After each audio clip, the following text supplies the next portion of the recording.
ഇങ്ങോട്ട് വരണ്ട. ദുബായാണ്, ഇവിടെ എല്ലാം കിട്ടും, എല്ലാത്തിനും ഇവിടെ സ്ഥലമുണ്ട്, ഇവിടെ സംവിധാനമുണ്ട്, ഇവിടെ സേഫാണ്, ഇവിടെ ഫുൾ പ്രൂഫായിട്ട് നമുക്ക് പലതും ഉപയോഗിക്കാന്നൊക്കെ വിചാരിച്ചാൽ this is not your life. ഗൾഫിലേക്ക് വരുന്ന കുട്ടികൾ ഇവിടെ വന്നിട്ട് കുടുങ്ങിയിട്ട് പിന്നീട് ഇതുമായി ബന്ധപ്പെട്ട് ആളെ കാണാൻ പറ്റുമോ, കണ്ടെത്താൻ പറ്റുമോ എന്നൊക്കെ ചോദിച്ചിട്ട് ഒരുപാട് സംഭവങ്ങൾ ഉണ്ടായിട്ടുണ്ട്. എന്താണ് അവർക്ക് കൊടുക്കാനുള്ള മെസ്സേജ്? ഇങ്ങോട്ട് വരണ്ട.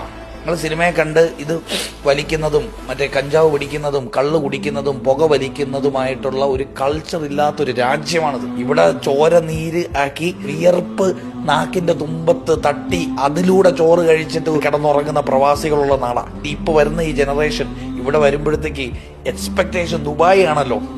കാണും ദുബായുടെ കളറും ദുബായുടെ ഓളവും ഒക്കെ സ്ക്രീനിലൂടെ നിങ്ങൾ കണ്ടിട്ടുണ്ടാവും. ആ സ്ക്രീനിൽ കണ്ടത് മാത്രമാണ് ദുബായ് എന്ന് കരുതിയിട്ട് ജീവിതം നശിപ്പിക്കാൻ നിങ്ങൾ വണ്ടി കയറരുത്. ജോലിക്ക് എന്ന് പറഞ്ഞു വന്ന് അല്ലെങ്കിൽ വിസിറ്റിൽ ഇവിടെ വന്ന് ഡ്രഗ്സുമായിട്ട് റിലേറ്റ് ചെയ്യുന്ന ആക്ടിവിറ്റീസിൽ എൻഗേജ് ചെയ്യുന്ന ആൾക്കാർക്ക് തിരിച്ചു പോകാൻ പറ്റൂല.